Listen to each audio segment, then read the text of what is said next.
வணக்கம் நண்பர்களே, நாம் இன்னைக்கு இந்த வீடியோவில் என்ன ஒரு முக்கியமான தகவலை பற்றி தெரிஞ்சுக்க போகிறோம் அப்படின்னு சொல்லிட்டு பார்த்தீங்கன்னா, இப்போ ரீசெண்டாக வனிதா விஜயகுமார் பேசின அந்த சர்ச்சைக்குரிய விஷயம் என்ன அப்படின்னு சொல்லிட்டு பார்த்தீங்கன்னா, 4 படம் நடிச்சிட்டா அவங்களுக்கு ஜட்ஜ் ஆகிற தகுதி வந்துருதா அப்படின்னு தெரியல. அது மட்டும் இல்லாமல் படம் நடிக்கிறதுனாலேயே தனக்கு ஜட்ஜ் பண்ணுற அளவுக்கு கெப்பாசிட்டி வந்துடுது அப்படின்னு சொல்லிட்டு அவங்களும் எடுத்துக்கிறாங்க. இந்த மாதிரி ஒரு சீப்பான மென்டாலிட்டி எப்போ மாறும் அப்படின்னு சொல்லிட்டு தெரியல.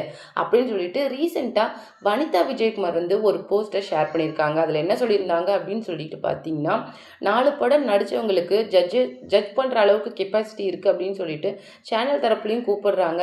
4 படம் நடித்ததுனாலேயே ஜட்ஜ் பண்ணுற அளவுக்கு நம்ம கேப்பபிலிட்டியான பர்சன் அப்படின்னு சொல்லிட்டு அவங்களும் நினச்சிக்கிறாங்களோ என்னமோ அப்படின்னு சொல்லிட்டு ரீசெண்டாக ஸ்ரீதேவி விஜயகுமார் மற்றும் நம்ம ரோஜா மேம், அதாவது சிடபிள்யூசியில் ஜட்ஜாக இருக்கிற ரோஜா மேம், அது மட்டும் இல்லாமல் ஜோடி ஆர் யூ ரெடியில் ஜட்ஜாக இருக்கிற நம்ம ஸ்ரீதேவி விஜயகுமாரை தாக்கி பேசியிருக்கிறாங்க வனிதா விஜயகுமார். அது மட்டும் கிடையாது, அதே ஷோவில் தான் ரம்பா மேமும் ஜட்ஜாக இருக்காங்க. அவங்கள விட்டுட்டு ஸ்ரீதேவி விஜயகுமாரை மட்டும் கார்னர் பண்ணி பேசுகிற மாதிரி வனிதா விஜயகுமார் பண்ண இந்த விஷயம் தான் சமூக வலைதளங்களில் சர்ச்சைக்குரிய ஒரு விஷயமா போயிட்டுருக்கு. அது மட்டும் இல்லாமல் ஸ்ரீதேவி விஜயகுமாரை தான் அவங்க கார்னர் பண்ணி பேசியிருக்காங்க அப்படிங்கிறத புரிஞ்சுக்கிட்டு அவங்களுடைய அக்காவான பிரீதா விஜயகுமார் என்ன சொல்லியிருக்காங்க அப்படின்னு சொல்லிட்டு பார்த்தீங்கன்னா, இந்த மாதிரி பேசுகிறவங்கள பார்த்தா எனக்கு ரொம்ப சிரிப்பு தான் வருது. சேனலுக்கு தெரியாத நிறைய விஷயங்கள் இப்போ இருக்கிறவங்களுக்கு நிறைய தெரியுது போல அப்படின்னு சொல்லிட்டு வனிதா விஜயகுமாரை கார்னர் பண்ணி பேசியிருக்கிறாங்க. அவங்க சிஸ்டரை பேசினதுக்கு அவங்க என்ன ரிப்ளை கொடுத்துருக்காங்க அப்படிங்கிறது தான் நாம் இந்த வீடியோவில் டீட்டெயிலாக பார்க்க போகிறோம். வீடியோக்குள்ளே போகிறதுக்கு முன்னாடி நீங்கள் நம்ம சேனலுக்கு புதியவராக இருந்தால் மறக்காமல் சிபி ட்ரெண்டிங்கை சப்ஸ்கிரைப் பண்ணி ஃபாலோ பண்ணிக்கோங்க. வாங்க வீடியோக்குள்ளே போகலாம். ரீசெண்டாக வனிதா விஜயகுமார் மேம் என்ன சொல்லியிருந்தாங்க அப்படின்னு சொல்லிட்டு பார்த்தீங்கன்னா, ஸ்ரீதேவி விஜயகுமார் மற்றும் நம்ம சிடபிள்யூசி ஜட்ஜான ரோஜா, இவங்க 2 பேரையுமே என்ன தகுதி இருக்குது அப்படின்னு சொல்லிட்டு இவங்கெல்லாம் ஜட்ஜஸாக இருக்காங்க அப்படின்னு எனக்கு தெரியல. சேனல் 4 படம் நடிச்சிட்டா போதும், இவங்களுக்கு என்ன கேப்பபிலிட்டி இருக்குது அப்படின்னு சொல்லிட்டு அவங்கள டான்ஸ் ஷோ, குக்கிங் ஷோவில் ஜட்ஜாக போடுறாங்க அப்படின்னு சொல்லிட்டு எனக்கு தெரியல. அட்லீஸ்ட் ஒரு குக்கிங் ஷோவில் ஜட்ஜாக இருக்கிறதுக்கு மேக்ஸிமம் அதுக்கு படித்தாவது இருக்கணும், இல்லை குக்கிங்கை பற்றி நாலேஜாவது இருக்கணும். அப்படி எதுவுமே இல்லாமல் நார்மலாக ஒரு டேஸ்ட் பண்ணுற பர்சனை கொண்டுட்டு போய் அவங்க அந்த ஃப்ராக்ரன்ஸை பற்றியும் டெக்ஸ்டரை பற்றியும் கலரை பற்றியும் பேசுகிறதெல்லாம் பார்த்தா எனக்கு உண்மையிலேயே சிரிப்பு தான் வருது. இன்னொரு பக்கம் பார்த்தா ஒரு டான்ஸ் ஷோவுக்கு எப்படி ஒரு ஹீரோயின் ஜட்ஜாக இருக்க முடியும்? ஒரு டான்ஸ் ஷோவுக்கு கண்டிப்பாக நம்ம கலா மாஸ்டர் இந்த மாதிரி டான்ஸ் மாஸ்டர் தானே ஜட்ஜாக இருக்க முடியும். அப்படிங்கிற பட்சத்தில் நடிகைங்களுக்கு எப்படி அந்த டான்ஸை ஜட்ஜ் பண்ணுற அளவுக்கு கேப்பபிலிட்டி இருக்கும் அப்படின்னு தெரியல. ஒரு 4-5 ஸ்டெப்பை படத்தில் கொண்டுட்டு வரணுங்கிறதுக்காக ஒரு டான்ஸ் மாஸ்டர் எந்த அளவுக்கு ஹீரோயின் கிட்ட கஷ்டப்படுறாங்க அப்படிங்கிறது சினிமா உலகத்துக்கே தெரியும். அப்படி இருக்கும்போது இவங்க ஒரு டான்ஸ் ஷோவோட ஜட்ஜாக இருக்கும்போது அந்த எனர்ஜி ஆரா அதெல்லாம் எந்த அளவுக்கு கெஸ் பண்ணுற அளவுக்கு அவங்களுக்கு கேப்பபிலிட்டி இருக்கும் அப்படின்னு சொல்லிட்டு தெரியல. மேபி இந்த மாதிரி சேனலை இன்வைட் பண்ணால் கூட அதுக்கு நமக்கு அதில் நாலேஜ் இல்லை அப்படின்னு சொல்லிட்டு வயசாக விலகிறது தானே ரொம்ப நாகரிகமாக இருக்கும் அப்படின்னு சொல்லிட்டு ரீசெண்டாக வனிதா விஜயகுமார் பேசியிருந்தாங்க. அந்த ஷோவில் ரம்பா மேமும் தான் ஜட்ஜாக இருக்காங்க. அவங்கள விட்டுட்டு ஸ்ரீதேவி விஜயகுமாரை மட்டும் கார்னர் பண்ணி வனிதா விஜயகுமார் பேசியிருக்காங்க அப்படின்னு சொல்லிட்டு சமூக வலைதளங்களில் நிறைய சர்ச்சைக்குரிய விஷயம் போயிட்டு இருந்தது. அது மட்டும் கிடையாது, நெட்டிசன்ஸ்கள்லாம் ஒரு பக்கம் வனிதா விஜயகுமாரை உங்களுக்கு மட்டும் என்ன பெரிய நாலேஜ் இருந்தது அப்படின்னு சொல்லிட்டு நீங்கள் கலக்க போது யாரில் ஜட்ஜாக இருந்தீங்க, அதெல்லாம் மறந்து போச்சா அப்படிங்கிற மாதிரி கேட்டிருந்தாங்க.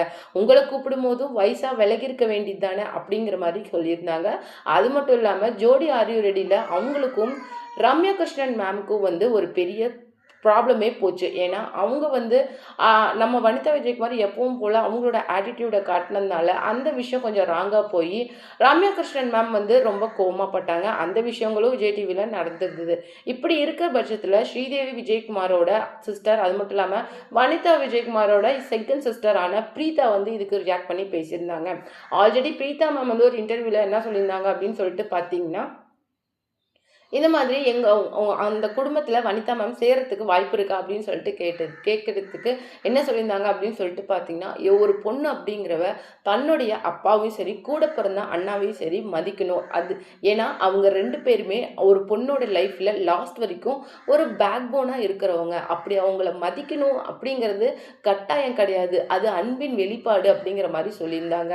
என்னை பொறுத்த வரைக்கும் எனக்கு அருண் அண்ணாவும் சரி என்னுடைய அப்பாவும் சரி என்னுடைய பெரிய சப்போர்ட்டிவே சொல்லுவேன். சொல்லுவேன். என்னுடைய ஹஸ்பண்ட், குழந்தைங்கள தாண்டி அவங்க என்னுடைய இன்னொரு உலகம் அப்படின்னே சொல்லுவேன் அப்படின்னு சொல்லிட்டு ரொம்ப சூப்பர்பா சொல்லியிருந்தாங்க. பிரீத்தா மேம் வந்து ஸ்ரீதேவி விஜயகுமார பேசின அதுக்கு ரிப்ளை பண்ணக்கூடிய விதமா என்ன சொல்லியிருந்தாங்க அப்படின்னு சொல்லிட்டு பார்த்தீங்கன்னா, ஒரு டான்ஸ் ஷோவ ஜட்ஜ் பண்றதுக்கு டான்ஸ் மாஸ்டரா தான் இருக்கணும் அப்படிங்கிறது அவசியம் கிடையாது. எனக்கு தெரிஞ்சு ஸ்ரீதேவி கிட்டத்தட்ட 5 to 6 ஃபிலிம்ஸ்க்கு மேல பண்ணியிருப்பா. அவளுக்கு டான்ஸ்லயும் சரி, ஃபேஷன்லயும் சரி அதிகபட்ச நாலேட்ஜ் இருக்கு அப்படின்னு சொல்லி என்னுடைய மொத்த ஃபேமிலிக்கே தெரியும். ஃபேஷன் நாலேட்ஜ் வந்து எனக்கு தெரிஞ்சு ஸ்ரீதேவிக்கு தான் அதிகமா இருக்குது. யார் வேணாலும், என்ன வேணாலும் பேசலாம். எனக்கு தெரிஞ்சு அவளுடைய படங்கள் வந்து எந்த அளவுக்கு ஹிட் ஆயிருக்கு அப்படின்னு சொல்லிட்டு எல்லாருக்குமே தெரியும். நாட் ஒன்லி இன் டான்ஸ், அவளுடைய ஆக்ஷன், அவளுடைய அந்த நடிப்பு, அவளுடைய லுக் வைஸ் எல்லாமே 100% பெர்ஃபெக்ட்டா இருக்கும். யார பெர்ஃபெக்ட்டா ஒரு ஜட்ஜா போட்டா அந்த ஷோக்கு கரெக்டா இருக்கும் அப்படிங்கிறத கண்டிப்பா சேனல் ஃபர்ஸ்ட் டீமை வச்சு அனலைஸ் பண்ணிட்டு தான் ஒரு ஜட்ஜை செலக்ட் பண்ணுவாங்க. ஏனோ தானோன்னு சொல்லிட்டோ இல்ல எப்படி வேணாலும் சொல்லிட்டு ஒரு ஜட்ஜை வந்து கொண்டுட்டு வர்றது கிடையாது. அது மட்டும் கிடையாது.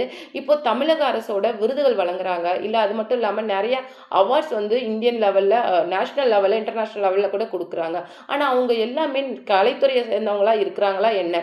அந்த கலைய பத்தின ஒரு அபிப்பிராயம் இருந்தா போதும். ஏன்னா பார்க்குறவங்க எல்லாருமே ஒரு அபிப்பிராயத்தின் வழியா தானே அந்த இத வெளிப்படுத்துறாங்க அப்படின்னு சொல்லிட்டு பிரீதா விஜயகுமார் மேம் வந்து சொல்லியிருந்தாங்க. அது மட்டும் கிடையாது. இப்போ ரீசென்ட்டா வந்து தியா கோகுல், அதாவது அனிதா மேமோட பொண்ணான தியா கோகுலோட வளைகாப்பு அப்படிங்கிறது ரொம்பவும் சிறப்பா நடந்து முடிஞ்சது. இந்த வளைகாப்புக்கு உங்கள இன்வைட் பண்ணலையா அப்படின்னு சொல்லிட்டு வனிதா விஜயகுமார் மேம நெறைய பேர் வந்து இன்னைக்கு சோஷியல் மீடியால கேட்டிருக்கிறாங்க.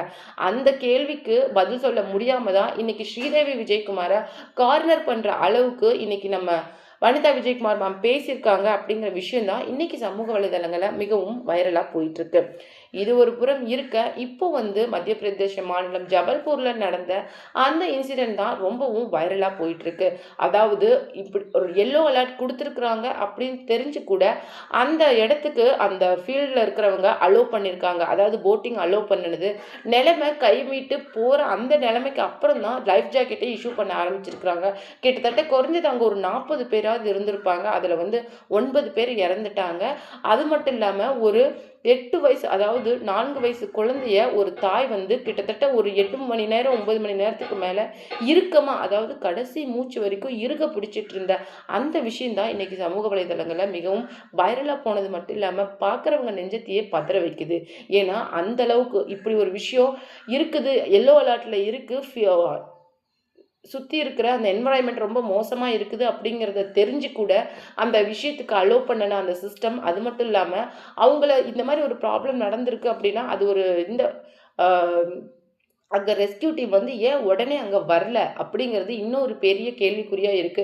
ரெஸ்க்யூ டீம் வரதுக்கே பல மணி நேரம் ஆயிடுச்சு. மேபி ரெஸ்க்யூ டீம் சீக்கிரம் வந்திருந்தா நிறைய உயிர்களை காப்பாத்துறதுக்கு வழி இருந்திருக்கும் அப்படிங்கிற கேள்விதான் இன்னைக்கு நிறைய செலிபிரிட்டிஸ் கேட்டுட்டு வராங்க.